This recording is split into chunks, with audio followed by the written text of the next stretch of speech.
Everybody, welcome to Monday Night Live in Lexington. My name is Kathryn Kauffman, and I'm a psychic medium here in Lexington, Kentucky. Welcome to my every Monday night show. This is where we discuss what and who we are in this journey called life. How's everybody for a Monday? Let me check Facebook and make sure that things are working there. No, they're not. Ha ha ha. I always have to fix this. I always set my streams to public, and for some reason, Facebook puts them to private. Why do they do that? I don't know. It's not very nice. It's not nice to fool Mother Nature. Do you remember that commercial? Oh my gosh. Some of those old commercials I wish they would bring back just for the sake of a laugh or two every now and then.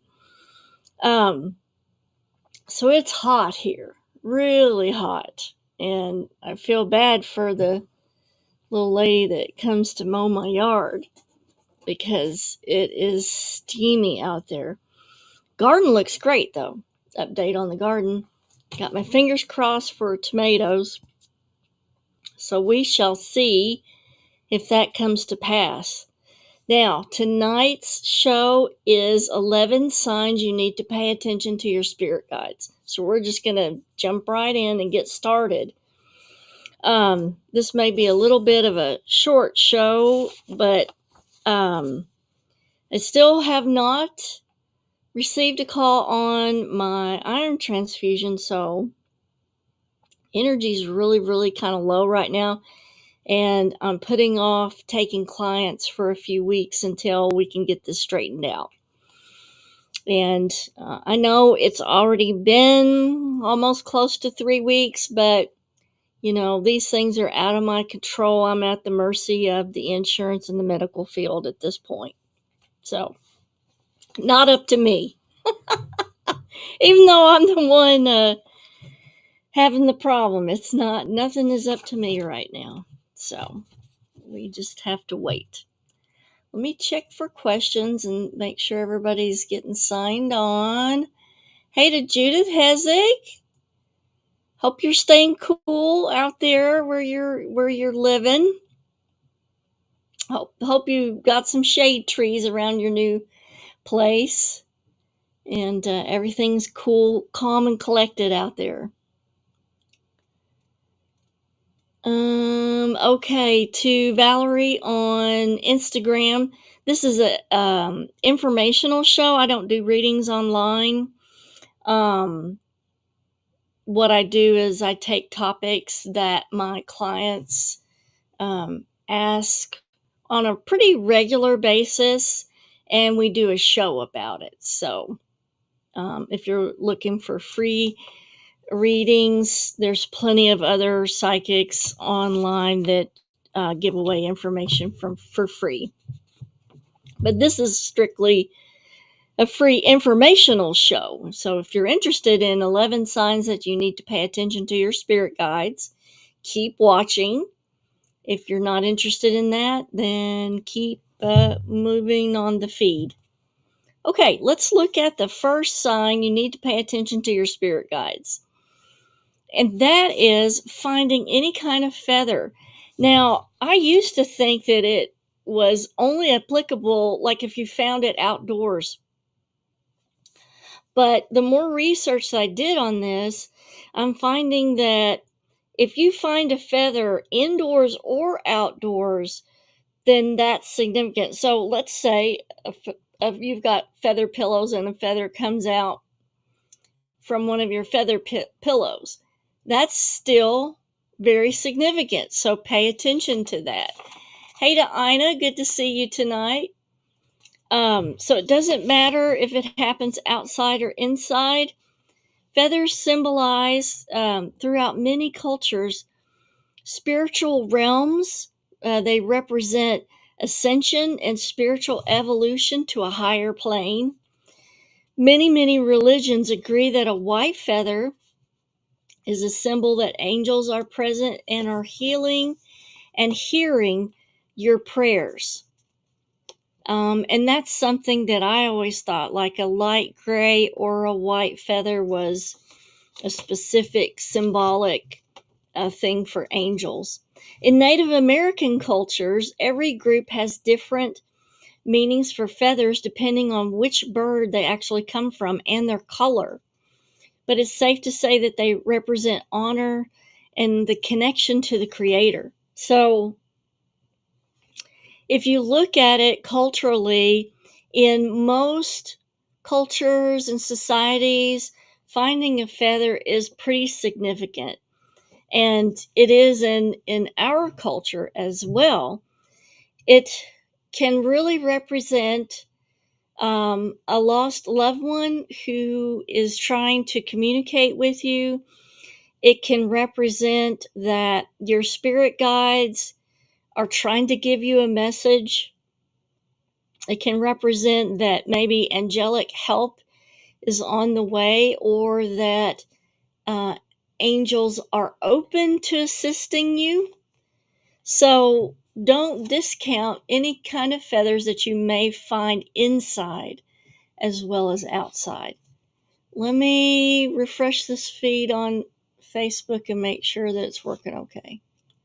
All right. Well, it's sort of working. Not really, but is what it is. I say that a lot. I say that a lot these days. Number 2 on signs that you need to pay attention to your spirit guides are repeating numbers.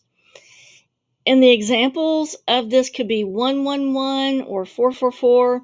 These are commonly called angel numbers, and it's a numeric sequence that is often considered a sign of directionality and confirmation. You might find them on the clock, on your latest grocery receipt. We usually take them as a positive sign. And these are based on numerology symbolism. So in numerology, it's an ancient rarefied science, okay, dealing with numbers and letters, along with the energy of the numbers and the letters and the intention and vibration that's associated with those numbers and letters. In numerology, numbers and letters have mystical meanings assigned to them. Astrological signs also derive from numbers related to your birthday and time, while enneagrams assign personality types depending on which number from 1 to 9 you are. So numbers are really, they have a different representation. Now, to figure out what your numbers mean, I recommend using a numerology resource, because the online angel numbers that you look up are pretty much all the same. So Judith says, should you pick them up and collect them? The feathers, yes, absolutely. Because think of it, Judith, that feather is put into your vision or into your space so that you notice it by an energy. So that energy is imprinted on that item. So it resonates with the frequency of whatever moved it into the space so that you would recognize it. So I think it is especially meaningful and very lucky to collect them and put them all together, because let's say your loved one is putting those feathers there for you so that you carry on and you don't give up hope. When you collect those, that's a compact and elevated energy of the person who's placing those into your space. So it can really resonate the frequency of that loved one or that spirit guide or that angelic source. So I definitely would recommend picking those up and collecting them. All right, let's look at some other stuff here. Okay, Number three is the third sign you need to pay attention to your spirit guides. And that's finding change, such as dimes and pennies. Dimes and pennies, in particular, hold spiritual symbolism and reference. Now, when you look at a dime and it's got a head on one side and the torch on the other, okay? Torch symbolizes olive branch, oak branch, liberty, peace, strength. And it also represents a light in the darkness, which is something that a lot of us need on a regular basis because of the way the world is today. So, a dime is specifically a message from heaven. You're not alone. There's a light in the darkness for you. And there may be hope coming. That's that olive branch or oak branch. Peace or strength if you're having a really hard time or you feel like you're under attack. Now, pennies are different. Have you ever heard the old saying, pennies from heaven?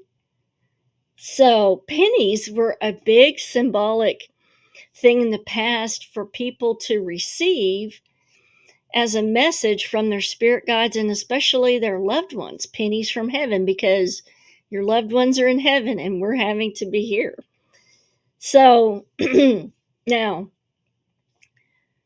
change, dimes, or pennies in particular are one of the most prevalent things that apports happen with change, keys, small items like pens, stuff like that. But more particularly, things that are apported are uh, change, and specifically pennies and dimes. And so, if you find a dime or a penny that wasn't there a few minutes ago and it has appeared there, that's what we call an apport. Now, they will take these dimes and pennies maybe from a different location in the house, or maybe from a neighbor, or maybe from a different location altogether, and send them through a portal to have you find that specifically.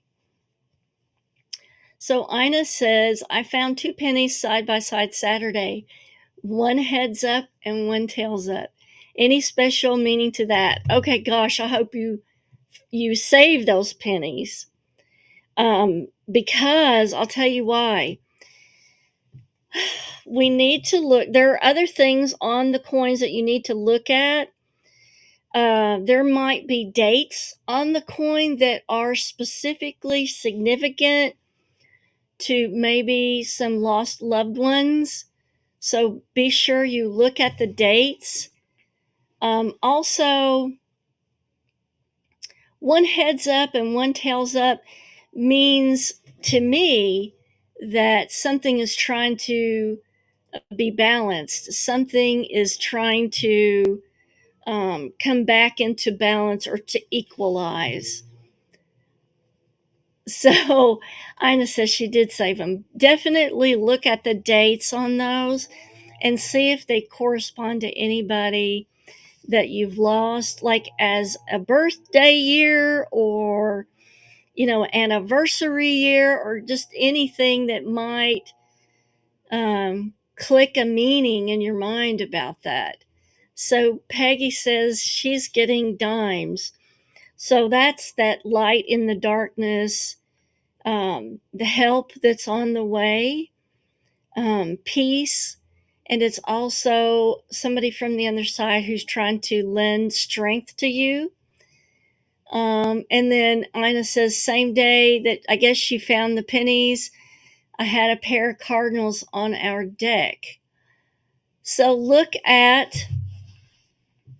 is this maybe a mother and father, because we have two pennies and two cardinals.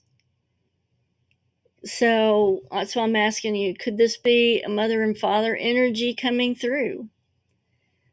So this to me means it could be two people coming through at the same time that you need to hear from. But I think that coins are one of the best signs that you can get that your loved ones are trying to get through to you, some kind of communication.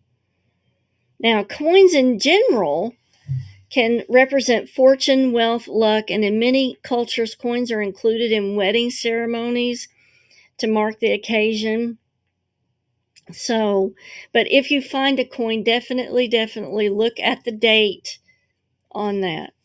So Ina says could be the mother and father. That's sort of what I'm getting is a mom and a dad energy, two people. Unless you feel like Ina, these are maybe two different people that are closely associated. Okay, let's go on to number 3 on 11 signs you need to pay attention to your spirit guides. Number 4 is cloud formations, and a lot of us don't get time like we used to gaze up into the clouds, but the reason I'm doing the show is it's 11 signs you need to pay attention to. So what that means is you need to take 5 minutes out and look up at the sky. Go by your gut feeling on what time you should do this, but look up at the sky for any kind of sign or symbol that might be forming there. Now, clouds can have symbolic meanings, including there's a lot of symbolism that comes from the Bible, and clouds can represent things that are beyond human knowledge and control, and they can be metaphors for future events and signs. They can also illustrate God's intervention at certain times. Now, in Chinese culture, clouds were associated with good fortune because they produce rain that moistens things and keeps things alive.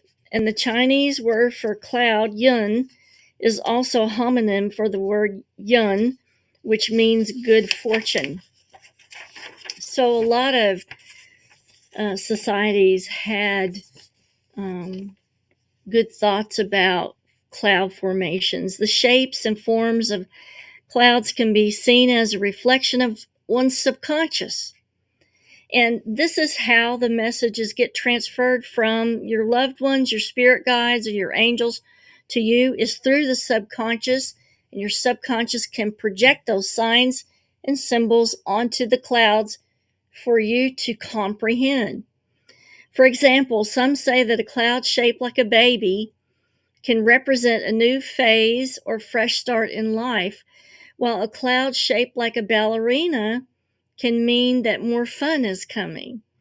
Dark clouds can represent the raw power of nature and can be an ominous and unstoppable sign that troubles are on the way. Now, I can attest to dark clouds because I remember before I was diagnosed with renal cell carcinoma, I remember specifically having a dream, and it was a very vivid dream. So I believe it was a prophetic dream from one of my spirit guides. And it was dark clouds that were coming down on top of my head. And as soon as it got down, it sort of reached me and touched me with some of the rain. And I had a hard time getting in the house and getting away from these. And when I got my diagnosis, I knew what that dream was. It was my subconscious trying to tell me that something bad was coming and something was on the way. So that was, to me, a prophetic dream or a sign from my spirit guides and my angels that this was coming, something that I needed to prepare for. Okay, let's go on to number 5. Number 5 are rainbows, but especially if there's no rain, because that does happen.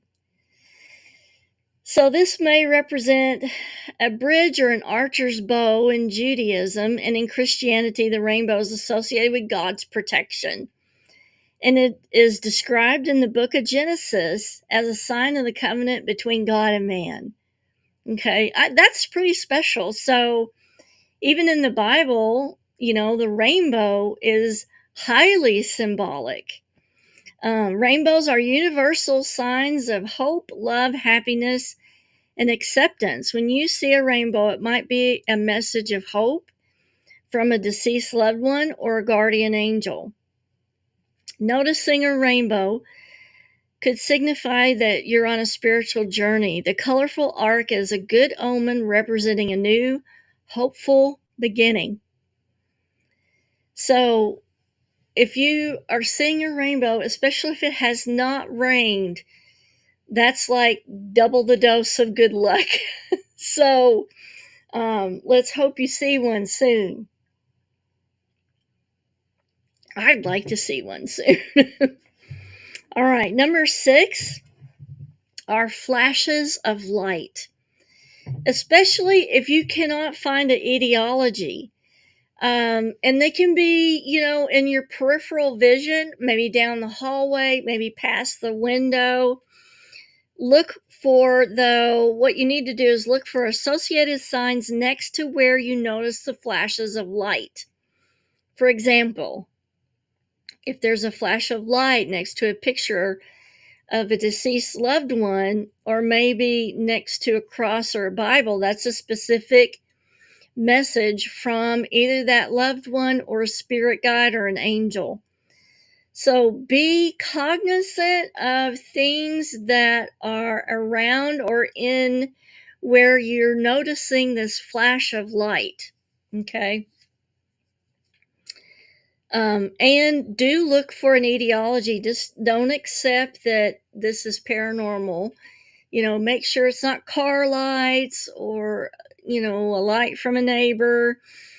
Especially if this happens in the daytime, might be significant. So that's number 6. Number 7, hearing music or sounds or your name being called. Now, ask yourself, what kind of music are you hearing? Is it angelic? Is it soothing? Does it have a particular meaning from the past? Is it significant to identify someone or something? Does it sound like tinkling or crystal glass like sounds? Because those are angelic. Hearing your name called, especially if you hear it in the left ear. Whose voice does it sound like? Any significant meaning to the voice or the way the name is called? So what I'm trying to get you to do in all of these is to pay more attention to the details surrounding what you're hearing or what you're seeing. If you're seeing something, what's next to it? If you're finding a penny, what's the date on it? If you're hearing music, what does it sound like? Does it have any special meaning? Does it have a meaning to somebody you've lost? Now, if you hear your name being called, especially in the left ear, that's coming through the reception area of the right brain. So it's very significant if you hear it through the left ear, because this side of your brain controls this side of your body. So hearing it in the left ear is a direct reference to connecting through the right brain. So pay attention to those kind of things. Now, number 8 is scents of flowers that you might smell. So we're going to go over now, because depending on what scent you are smelling can be the determination on what it particularly means. Okay. So this can be symbolic for certain situations, like an impending funeral or an impending wedding. So pay attention to the types of flowers detected. These are the scents associated with funerals: lilies, roses, carnations, chrysanthemums, gladiolus, orchids, tulips, daisies, hydrangeas, and irises. Now, these are the associations for weddings. Roses, peonies, dahlias, orchids, ranunculus, gardenia, and baby's breath. Now, we have a doubling here because orchids are in the funeral category and they're also in the orchid category. So you'll really have to pay attention to your gut feeling that goes with smelling the scent to figure out what this in particular is trying to communicate to you. Now, scents can also refer to somebody's cologne or perfume that is passed on. Ina says, my husband sometimes smells a scent of something being baked when I'm not baking anything. So, this can be, Ina, maybe a mother of his or a grandmother of his and a past memory of baking cookies or maybe baking bread. So ask him, does it smell like cake or cookies, or is it bread that's baking?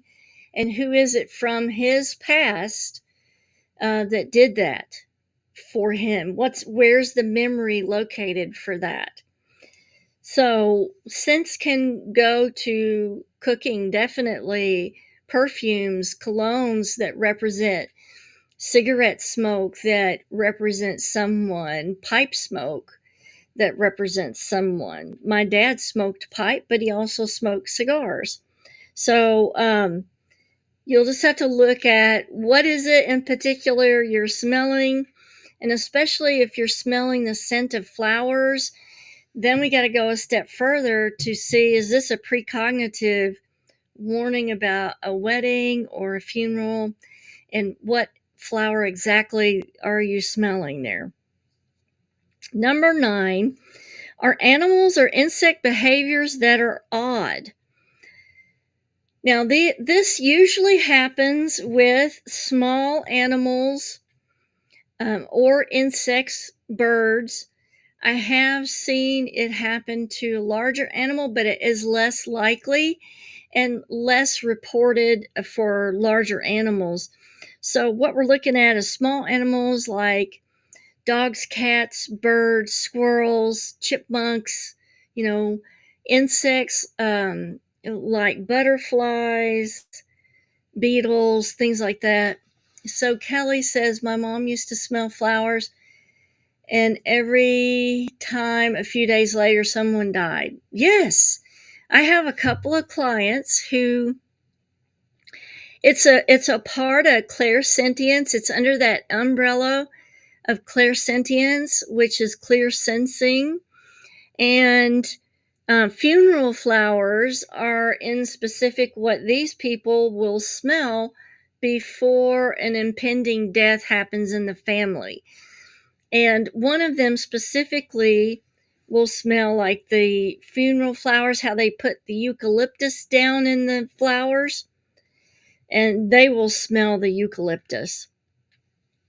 So, that's a big clairsentient ability that not many people have. So it's not, as well noted as the empathic ability or the psychic knowing ability. But it does happen, and it's very accurate. Okay, back to animal behavior. So, for example, symbolic meaning of a butterfly in literature and art. Butterflies are used to signify hope, love, and the soul's eternal nature. Okay, changing from the chrysalis to the butterfly. It's that transition of states. So butterflies that come straight up to you will land on your hand, land on your shoulder, and stay there for a while. Like anything that's odd behavior for either an animal, a bird, or an insect. Like if a bird hops up on your windowsill and, kind of looks in the window and is sitting there staring at you, that's a sign of a loved one. Now, it isn't the loved one, but what spirits or spirit guides or angels can do is they influence the magnetic field of either the small animal, bird, or insect, to act in an odd way, so that it gets your attention. So they're influencing whatever this animal, insect, or bird is to act in such a way or behave in such a way that it attracts your attention, so that they can give you that sign that, hey, I'm here. Hey, pay attention to your dreams, maybe. I'm sending you other signs. Please pay attention.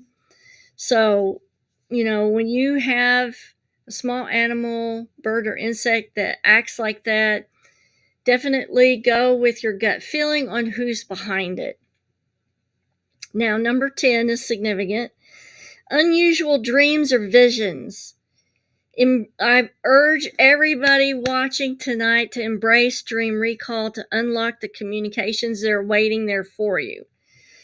Now, most of the time, when you have an unusual dream or a vision, you're never going to forget it, and it will be emblazoned on your mind. But if you don't practice dream recall, there is a chance that you might miss that prophetic dream or that vision.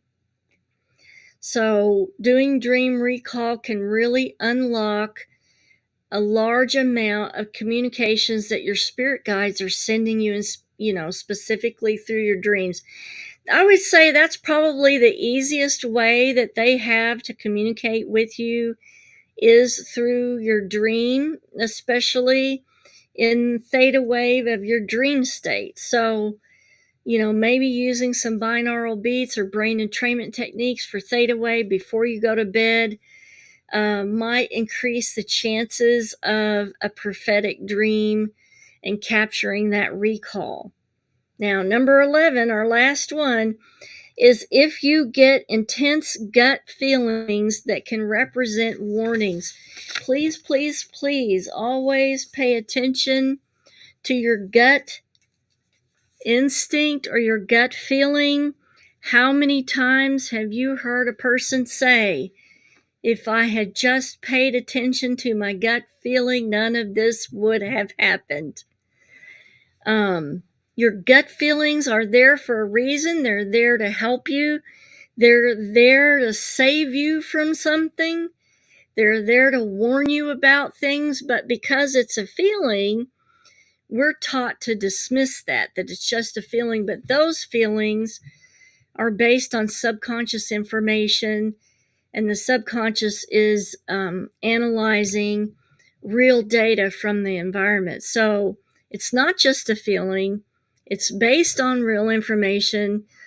And if you don't pay attention to it, you could be in a big regret from not doing so.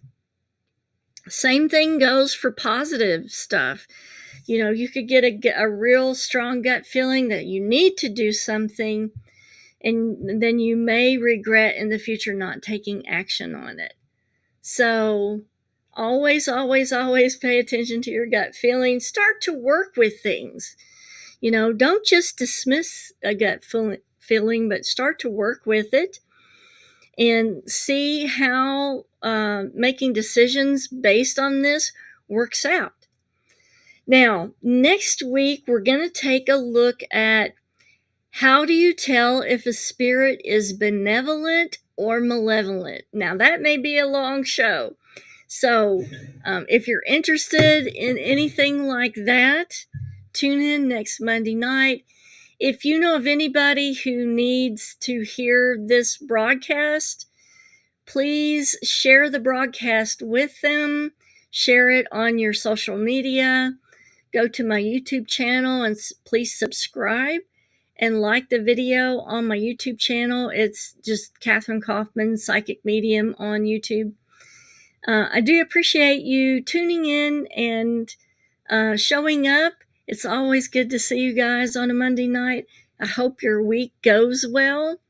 And until next week, kisses from Kentucky, and I will see you later.